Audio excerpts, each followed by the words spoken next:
นมัสการหลวงพ่อเป็นยังไงอยู่ดีมีแห้งอยู่บ่เจริญพรได้ออกเมียเก่ามาเล่นน้ำหรือมีธุระอีหยังอยู่บ่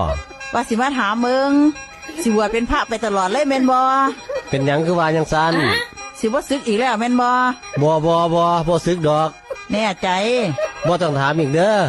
ถ้าสั้นรถไถกับมอเตอร์ไซค์เนี่ยก็สิขายถิ่มเด้ขายรถบ่เสียดายดอกอย่ามาเว้าให้ฟังวานคันได้เว้านั่น